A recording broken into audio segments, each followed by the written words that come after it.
اعوذ بالله من الشیطان الرجیم. بسم الله الرحمن الرحیم. السلام علیکم و رحمت الله و برکاته. ګرانو کتونکو، د نمخ کې ویډیو کې مو د رمضان اهمیت حواله سره خبرې کړې وي و اندیشانه بیا د روزې کوم اساسي دوا جزء دي چې یو ته پرشمای بل ته افطار یا مغه رجموته نه پرشمی حواله سره مو دغه عرض کړی چې مو زیات متواتر روایت موجود دي او تاکید ور باندې کوي چې تاسو پرشمای خامخا وکړئ. دویم رکن د روزې چې کوم دی، دویم جز د روزې چې کوم دی هغه افطار کوله دی. افطار حواله سره هم موسی زیات روایتونه زبدا لکه څنګه پرشمی حواله سره متواتر روایتونه موجود وو، اندیشانه افطار حواله سره هم رجمات حواله سره هم موسی متواتر زیات روایتونه موجود دي. خو سوال دا غرتی چې دغه افطار مو چی سره وکړو چې هم د مو صحت لپاره فایده منوي و هم چې کومه د هغه اسلامي آداب باندې هم عمل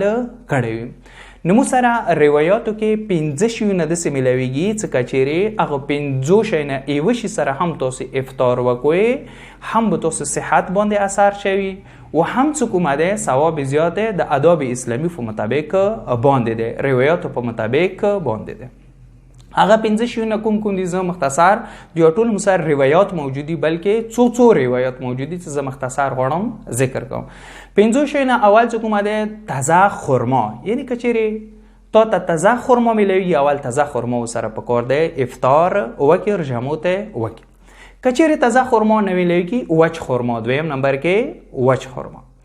دریم شی چې کچېرې دغه خرما ته تنشویلای یو خوږشي سره، خوږشي نه مراد هم دغه دی چې کوم طبیعتاً خپل په خپل خوږ وین، هغه نه چې کومه د چینه واجینه ګوړې واجینه یا چې کومه د نن سو کوم مصنوعي شیان دي دوی سره خوږ شوی دي، سره کوم طبیعي شیونه دي. بس اول شو تازه خرما، وچ خرما، دریم خوږشي سره، څلورم چې کومه ده ګرم اوبو سره، چې مخکې پروګرام کې هم مودي ته اشاره کړې. پنځم شی چې کومه ده هغه دی شوده، یعنی کچېرې شودو سره هم څوک افطار وکړي د په باره کې هم سره روایتونه موجود دي. اما اول شی چې کومه ده هغه و تازه خرما، دی په باره کې مو سره د روایت ده قال صادق علیه السلام، امام صادق علیه السلام د ارشاد فرمایي چې کان رسول الله صلی الله علیه و آله اول ما يفطر عليه في زمن الرطب وفي زمن التمر التمر. امام صادق علیه السلام یې چې پیغمبر گرامی اسلام چې کله افطار کوله کچېرې د تازه خرما و زمانه وای، نه پیغمبر به تازه خرما و سره افطار کولو. کچېرې بیا تازه خرما و زمانه نه وای، نه بیا غنه ورسته نومبر بتلو بیا وچ خرما ته، بیا به وچ خرما سره پیغمبر گرامی اسلام افطار کولو. دغه یو روایت. دویم شی چې کومه ده کچېرې هغه تازه خرما نشو وچ خرما، یو انده روایت هم د دې باندې دلالت کوي. دویم روایت هغه هم نبی گرامی اسلام صلی الله علیه و آله نه یې چې من افطر علی تمر حلال، کچېرې چا وچ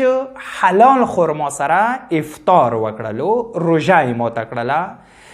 زید فی صلاته 400 صلات، خدای متعال به دیدی یو المونز 400 المنزو برابر ګرځوي. کسا هم دغه روایت کې تاکید کوي خرما باندې چې تاسو خرما سره افطار وکړئ. دویم تاکید کوي چې کچېر خرما سره تاسو افطار وکړو یو څه کومې صحت ولا فائدې دي هغه خپلې نور روایتو کې کاو ته ورسېدو هغه بیان شي. دویمه دغه څه اجر به چې شوي چې هغه نه ورسته کله تا افطار وکړو ته 2 رکعاته المونځ کوه، هغه 2 رکعاته المونځ خدای متعال ته 400 رکعاتو کې بدلوي، دا یې اجر دی. پس تازه خرما، وچ خرما. دریم شی چې خوږشي سره، روایت کې دی قال رسول الله صلی الله علیه و آله افضل ما يبدأ به الصائم بزبیب او شیء حلو. نبی گرامی اسلامی چې بهترین شی دغه دی چې تاسو غواړئ کچېرې هغه په ذریعې باندې افطار وکړئ، یعنی روژې ساتونکي کس ته چې هغه روژه ساتلې دی بهترین کار دغه دی چې رجمات ټایم باندې زبیب یعنی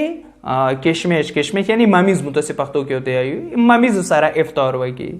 یا که ممیز نه و هغه نو رسید او شیء حلو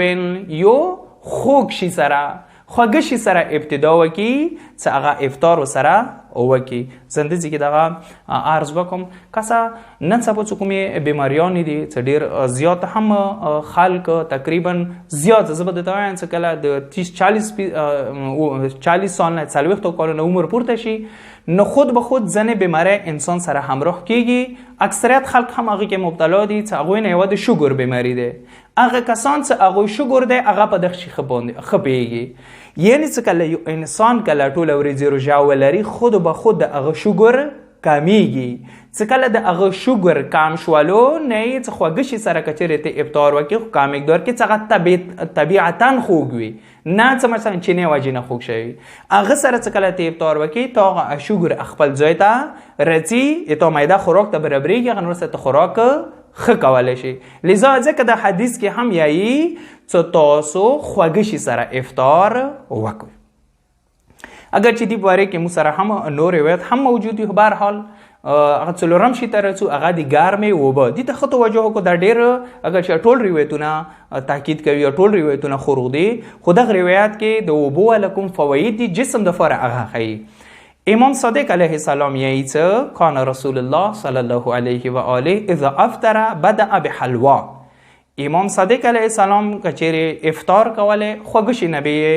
ابتدا خستله یفطر علی یعنی خوږ شي په ذریعه به رسول گرامی اسلام افطار کولو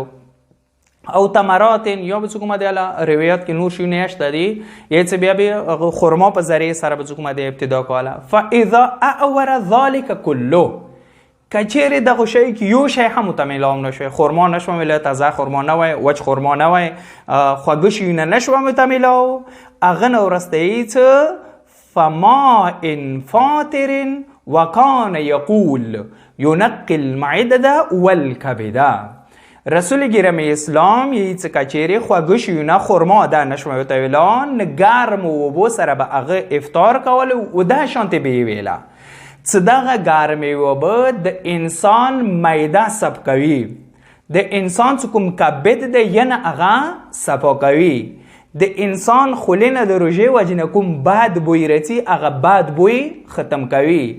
د انسان چې کوم غوښونه دي د غوښونه د انسان والا مضبوطوي و اندیشانې بل روایت کې دی و اندی روایت ادامه کې هم دی یې چې کچېرې ګرمو اوبو سره تا افطار وکړلو دغه ګرمې اوبه انسان ګناهانو نه هم مینځي یعنی د انسان ګناهان هم سره بخشش کیږي واکسا و سوره ډېرې زیاتې فایدې دي هم جسمی فایدې شوې و هم څه کومه دی معنوي فایدې اکل فایده دا شو چې انسان ګناهانو نه سره بخشش کیږي ګناهانو نه سره پاکیږي پس څلور شیونه مو اوسه پورې بیان کړه تازه خرما وچ خرما خوږ شی و ګرمې اوبه و اخرین شی هغه دی شودو سره افطار کوله امام بقیر علیه السلام نه روایت دی چې ان علیا کان یستحب ان یفطر علی لبن یې چې امام امیر المؤمنین علیه السلام مستحب ګڼلو تاکید به ورباندې کولو ځان ته به خوښول دي شانتې چې هغه شودو سره افطار وکړي پس نتیجه دغه شوله چې متاسې ته هم پکار دی چې دغو روایاتو باندې عمل وکړو او دغه پنځو شی نه یو شی باندې مو پکار دی افطار وکړو دې دپاره چې مکه هم جسمي فایدې وي هم هغه معنوي فایدې مو ته حاصلې شي لذا د سړو اوبو کوم ډاکټران دي مو خو چونکې هغه د مو فیلډ نه دی هغه باندې ډېر زیات مو نه پوهېږي خو چونکې هغوی نه اورېدلي دي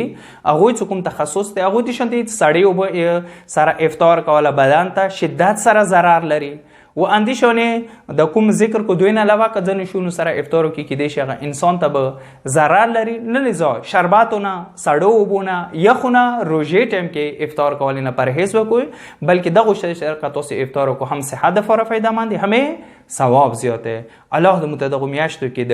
د دغو روایاتو په مطابق باندې عمل کوونې توفیق عنایت کړي و آخر دعوانا ان الحمد لله رب العالمین